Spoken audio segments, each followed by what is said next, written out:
I have now upgraded my setup with all the changes I can think of to optimize operation at about 40 kilohertz and 48 volts. First today, we'll take a look at what the latest improvements or changes to the system are. Then we'll retest several materials that I've tested in previous videos to see what differences this lower frequency may or may not make. And then finally, we will summarize progress to date. My main focus has been on heating ferrous metals, but in the past I've tested some non-ferrous metals and found that they don't heat very much at all at the original roughly 100 kilohertz frequency range that the boards come with the stock coils. The literature suggests, however, that non-ferrous metals need even higher frequencies than the 100 kilohertz to be heated efficiently, but I will try several of those materials today also just to see what happens.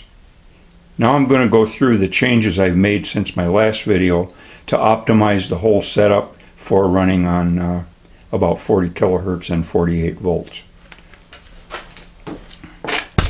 One of the first things I did was to make an air dam to protect the work coil and the work from getting any air blast from the two fans here that are cooling various things.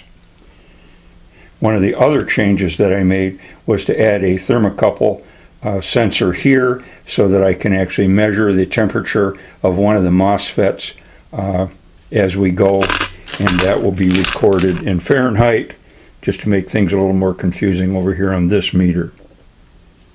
I also added a 120 volt cooling fan to draw ambient air through my radiator to help cool the water, because last time I think I got it up to about 150 degrees just using still air to cool the water. So this should be a big improvement there. I removed all but one of the car batteries down here. I'm still running my cooling system, that is the two fans and the little water pump here from 12 volts, and so that's a change that I made.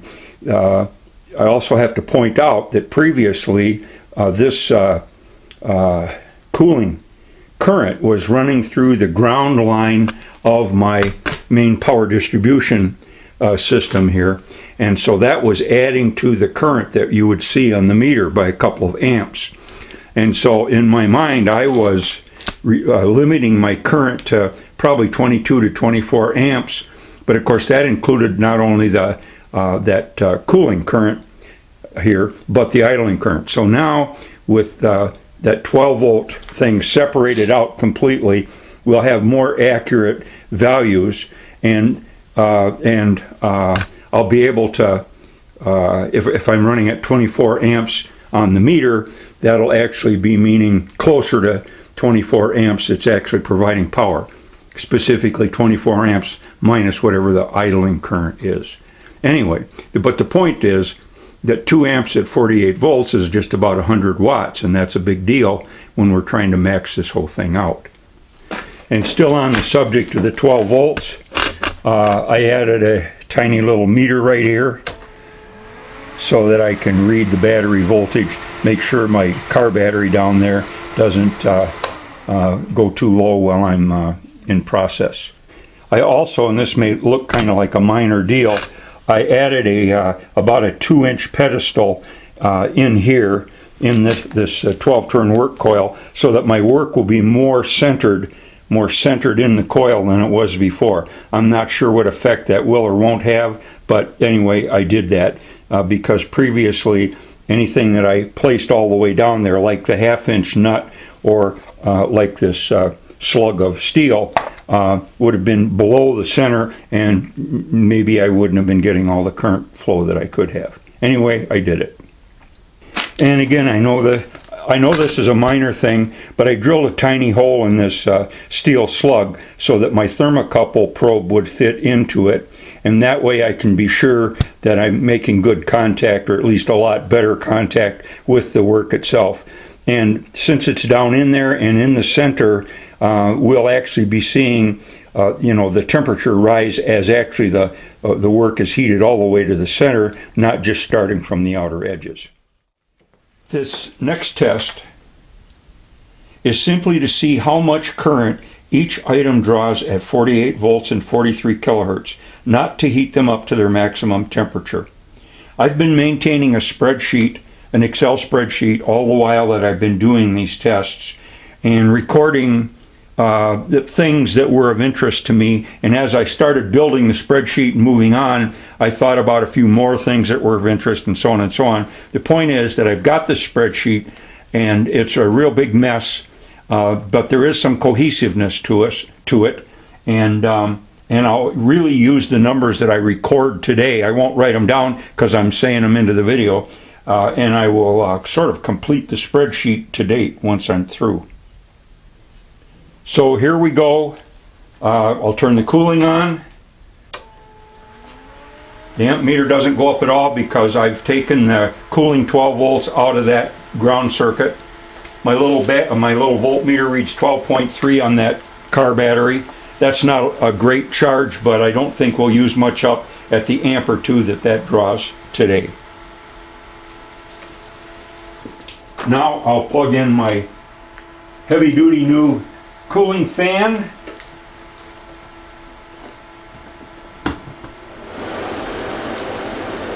And the 48 volt power supply, which we want to definitely fire up before we try to flip the power switch.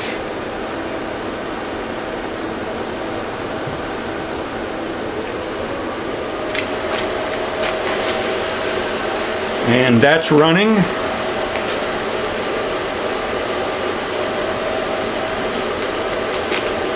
Cooling is on, fans are running. I am ready to start to turn the power on. And I have about 5.5 amps showing on the meter, 47.9 volts. MOSFETs, the inside temperature is 68 degrees in here. The MOSFETs, of course, would be very cool. Capacitors and all that would be cool. Pump is running. This is still quite cool. The work coil is quite cool. So now we're going to start putting stuff in there. And unless you have a really good memory, you probably won't remember all this stuff, but this is a 5/16 by 3/8 bar, and we'll just see how much the current reads when I stick that in here. And I see it reading about 17 amperes. As I said, this isn't a test to heat these up to the maximum. It's just a test to see how much current they draw initially. Here's a little 1/4-inch square bar that I've used in the past. Current 15, actually rising 16, 16 and a half, 17, 18. Why is that? That's interesting. 18, and zoom, down it goes to 12 as it gets red hot. That's really interesting. That was different than I thought would happen, that the current would actually go up. Let me put this 5/16 bar in again. Oh, I need to start my timer here. Let's see. Okay.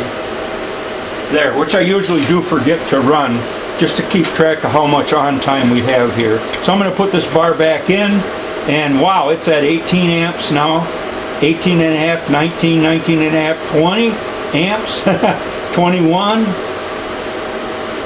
21, 21, 21. It's starting to glow in there already. And drop back, whoa, 18, 16, 14, 13, 12, as it gets red hot. Okay?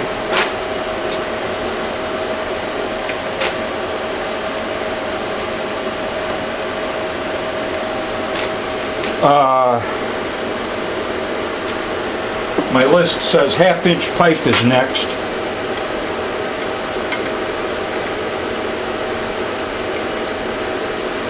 There's 26 amps, and it's just about 28 amps. I better not do that. I'm going to stick at 25, 26, 25. I'm trying. I have to pull it out because it's rising like it did before. 26 amps. pretty easy, starting to glow already. This is real time, so if you're keeping track of the time here, it got glowing pretty darn quick. And dropped, of course, like the other ones have done. But that quick rise, that's kind of something new to me. Okay, now I've got this half-inch square bar, which I've used several times in the past. And the current goes up to 26 amps all the way down on the pedestal. 27, I better pull it out a little bit. Don't want to exceed 26.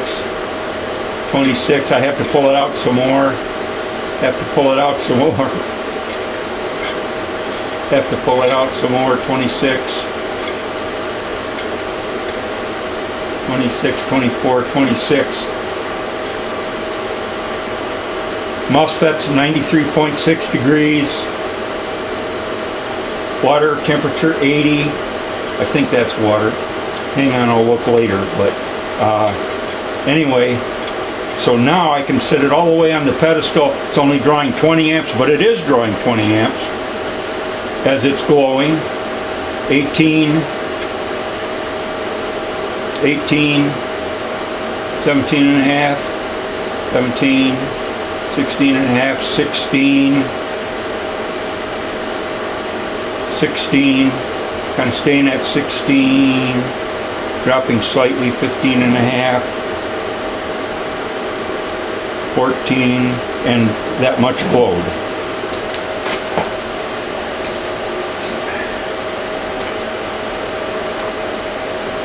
I think I already did a 1/4 inch square bar.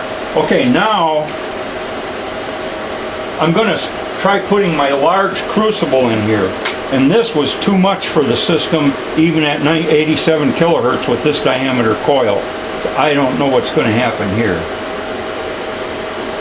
Got about 1/3 of it in there, 20 amps. 2/3 of it, 24, 26 amps. 30 amps, I won't hold it down in there, but I can only get about half of it in there. Okay, 24 amps. Now I'm going to put my small crucible in there. 10, 12. Try to center it up in there a little better. Now, come on, Pete.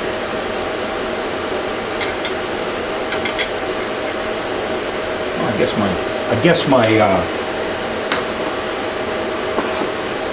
pedestal isn't as square down there as I thought it was. There.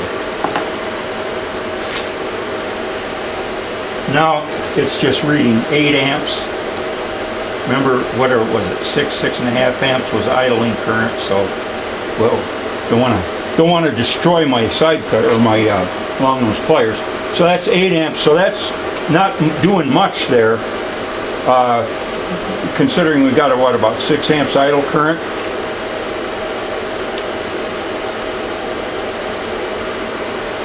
Okay.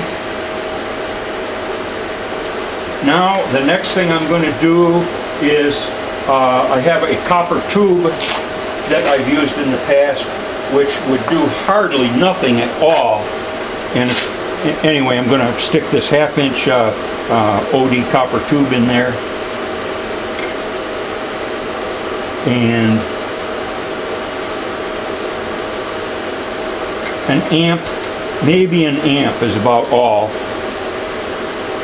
It does get a little warm in 5 or 10 seconds, but boy, that's not much current. But it is an amp at 48 volts, so it's 50 watts, okay? All right. Now, I have this large bar of pure tin. And that didn't do that much either in the past. But let's see what happens. Maybe it does just the tiniest bit more than the copper did. It's maybe 7.5 amps, whatever. MOSFETs, 85.6 degrees Fahrenheit. 47.9 volts. Just about 8 amps on this material. It's too hot to touch, but that's all, and just a little bit of current. Now some people have written about these things and said, oh yeah, I want to make a solder pot. Well, sure, go ahead. And I'm sure they work. You've probably seen some of the videos, but it's going to be the crucible that's doing the heating, not the solder, I think. So here's a bundle of probably 60-40 solder rosin core, and I'll just stick that in there and we'll see what happens. We're sitting there at 5.5 amps. So we go, stick it down in there, and we're maybe 6.25, 6.5 amps. And that's about it. Okay, so the solder doesn't do that much either.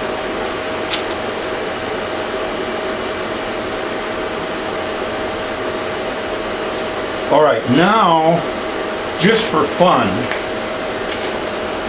I've got this acid brush, which is, I don't know, some kind of probably real mild steel, and I don't even know what the plating is, so don't chew me out for chemistry, okay? But I just want to see what will happen to this baby. So, wow, look at there, 16 amps. Whoa, it just about melted immediately. Well, that was interesting. Okay, we got like 5.5, 6 amps. Okay, we'll stick this thing in here. It's already, it's still hot enough, down to 10 amps. 9.5 amps, 9.5 amps, and that little tip that was almost melted, and down I can see in the bottom is still kind of dim even. So let's see what happens if I pull it up some. No, that'll be darn. Well, anyway, so my little acid brush, maybe at the best when it's down in there, gives me 2.5, 3 amps. So it's 100, 150 watts of heating value on that part. Okay. All right, now I'm going to put this 1/2-inch nut in that I used in the past. This is a 1/2-13 nut, so you use a 3/4-inch wrench on this particular size of nut. And of course the current bounced up high because I had the handle, along those pliers in there, but right now it's reading about 8 amps. And I forgot what it was doing before, but anyway, that's what it's doing now. And if I stick my thermocouple in there just to see, I'm trying to touch it. Let's see, where are we time-wise? About 51 minutes when I stuck that in there. It's going out, but obviously it's going to take a while for that.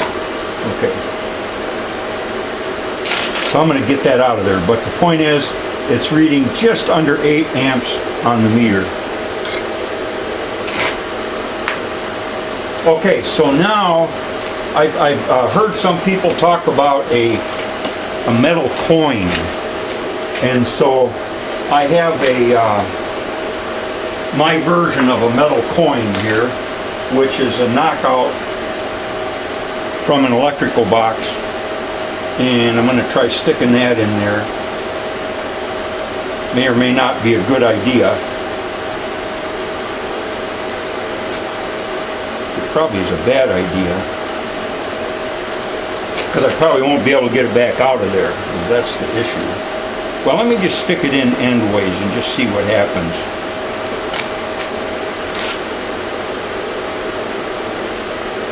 Current 20. Of course, I'm heating my tongs too. 20.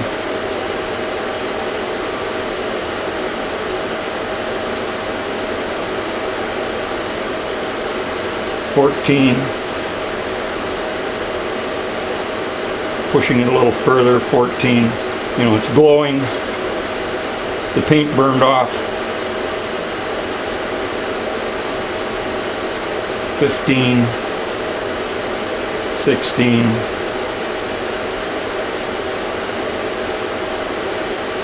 It's 16 at 16 amps. Like I say, I'm heating the tongs to some degree. 20. I push it in further, but then I'm just heating more of the tongs, 18 amps. It's hot. Okay, all right, so now, that's that test. Water temperature is at 89 degrees now, and the air temperature is 79. So I'm drawing a fair amount of heat apparently out of the radiator, but I'm not pulling it all the way because the air temperature and the water temperature aren't quite the same. MOSFETs are reading 87 degrees. Capacitors, barely, just a couple degrees of warmth at all on the ones on the main board, and cool on the other ones. Wires, just a little bit above ambient. Okay, I just restarted my testing about a minute ago, and I have one of these 1¼ by 5/8 pieces in there, heating up, and it's starting to go nice and red. And we're only drawing, it started at 18 amps and it's dropped back to 15.5. Well, earlier, when I stuck the thing in there, it was drawing 35, so I had to screw around with the height of the pedestal in here.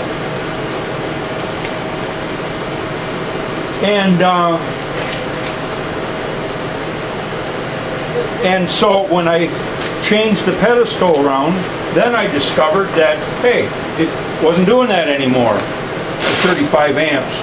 So it really was the handles of the tongs that were creating all that extra current.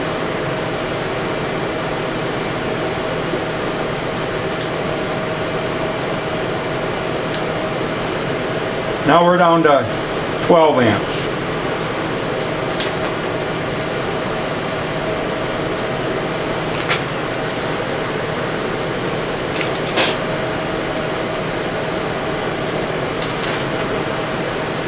And it's been almost 2 minutes, and I'm belatedly insulating here. That's probably a bad thing, but anyway, I am. And temperature is 661 Celsius on the piece at this moment.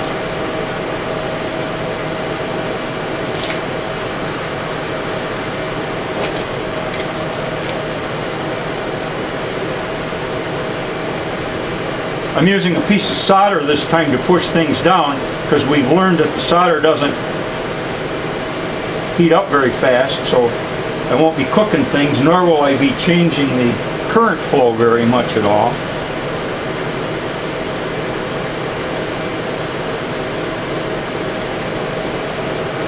.742, 47.8 volts. Water is 86, cooling air is 77. My battery down below that I'm using now to just to run my fans and my pump is at 12.2, just barely. I got a really tiny little trickle charger on it.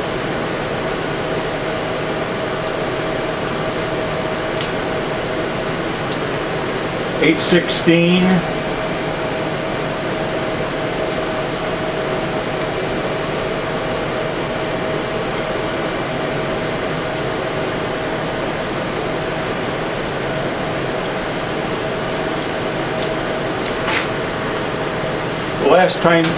The last test, I think, where I got this thing up really hot, this piece, was I had insulated with this K-wool underneath the part too, in addition to the fact that the pedestal is made out of fire brick. But as you probably know, the K-wool has a much higher insulation value than fire brick generally does. We're staying 12 amps. I forgot what I said we started at, but anyway, that's where we're at. And now we're 4 minutes into heating this 920C. MOSFETs are 90 degrees, and that makes sense. Added capacitors are cool. Wires are almost cool. Just, I don't know, maybe 10 degrees above ambient. Original capacitors are maybe 110 at the outside.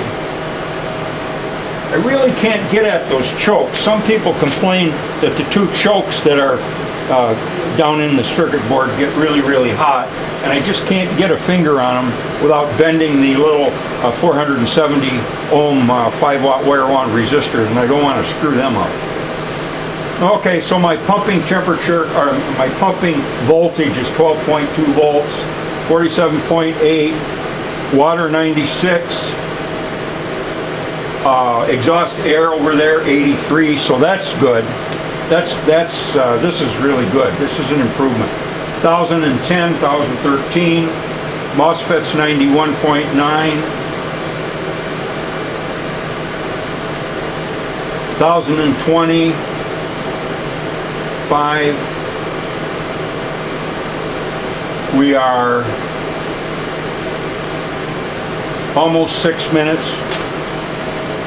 And of course, you know, when you're forging, it takes a while to heat the part up the first time, and then you forge it until it's still glowing a little bit and put it back in the forge, so then it doesn't take as long to heat it back up. Still staying at just a tad over 12 amps, and so since we're drawing 6 amps at idle, that's only 6 amps times 50 volts roughly, so we're only really putting 300 watts into this, into heating this part. Okay, I cut out a little bit because the phone rang, and I'm sure you don't like to hear that noise. 1097, 1100 degrees, so not so bad, even though I didn't do a great job of insulating. Water 104. The last video we got it up to 150, you may or may not recall. Air temperature 87, leaving the radiator, which is great. MOSFETs 92 degrees. Hey man, well, we're running 12 amps, but you know, considering the MOSFETs, it's 12 times 50, so there's 600 watts going through them, and they're just doing fine temperature wise.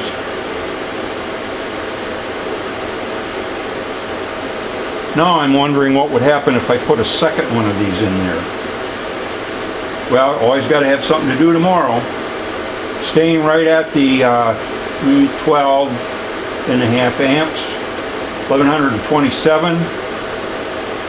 Might be kind of interesting to try forging that part and see what would actually happen.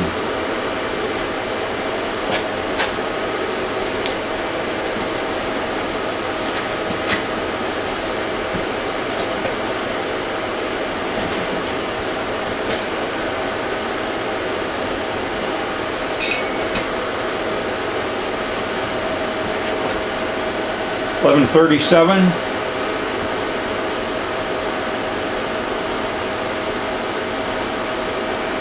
I told myself that I would stop heating when the rate of increase came down to less than 1 degree in 5 seconds. So 11:43, 11:44, 11:45, 11:46.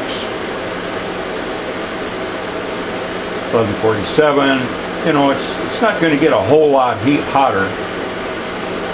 But the thing is, the water's 109, exiting air is 89 degrees, MOSFETs 91.1.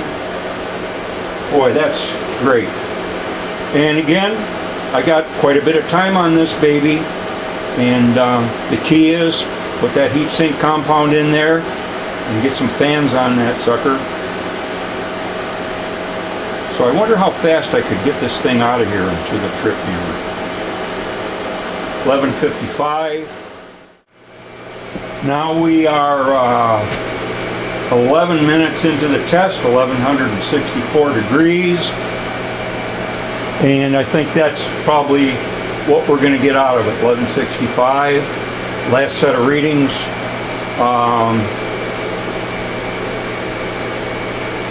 For everything, 12.2 on the fans and the pump.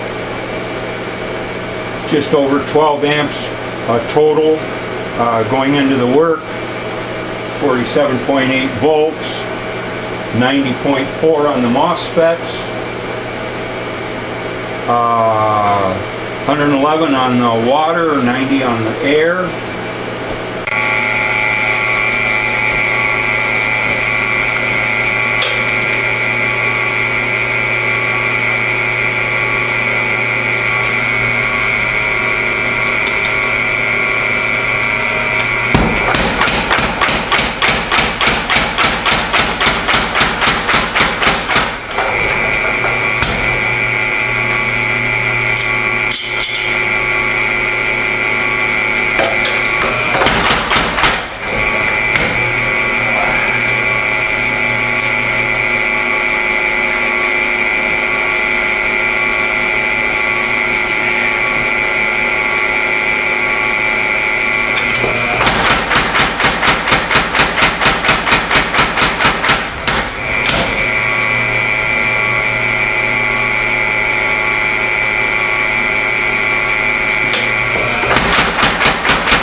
Well, guess what?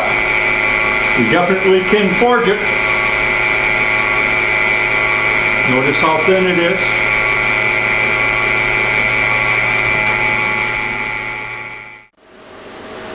Just thought I'd try to heat the half-inch square bar for a little bit and see what happens. It's drawing 18 amps. I just put it in. Suppose I should start this over again.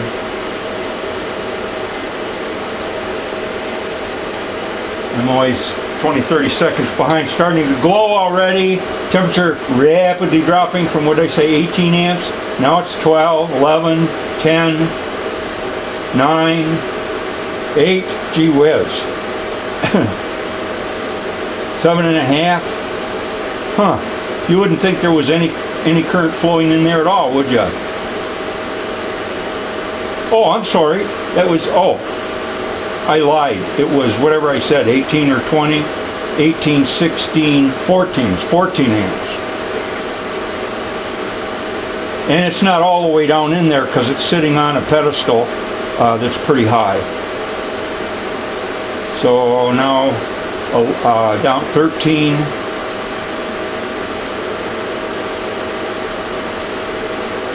$12 amps it looks like. I've insulated it a little bit. I'll stick the thermocouple beside it and see what's going on, but that's not going to be all that appropriate.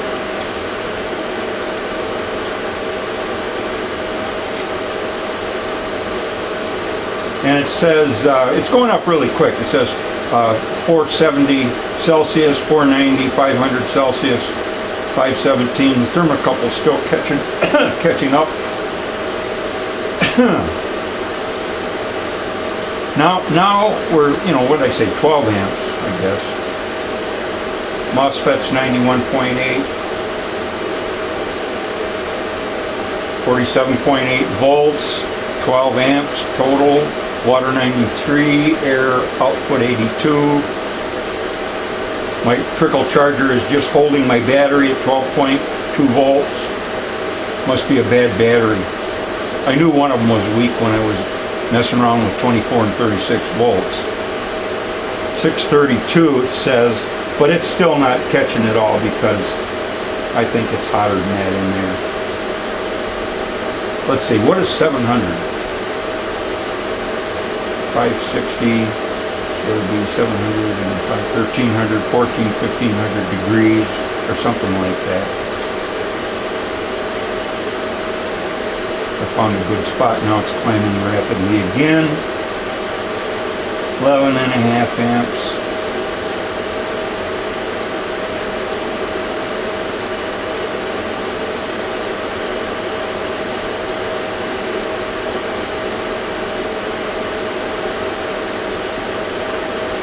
Again, the probe isn't going as hot as the work, so I'm going to turn the power off, leave the probe in there for a second. And the probe doesn't change at all. So it's 720. That's a glow. Nothing like the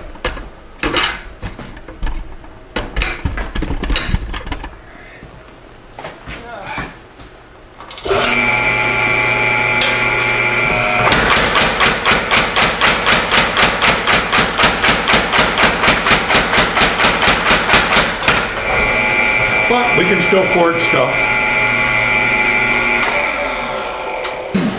Well, that's kind of it for today. I guess the main thing we've learned is that these heaters can work reliably if you follow a few simple rules. You've probably heard me repeat over and over and over through these videos. Not sure where I'll go next. I need to take the data from this video and crunch it, put it in my spreadsheet, and decide where to go next. Thanks for watching.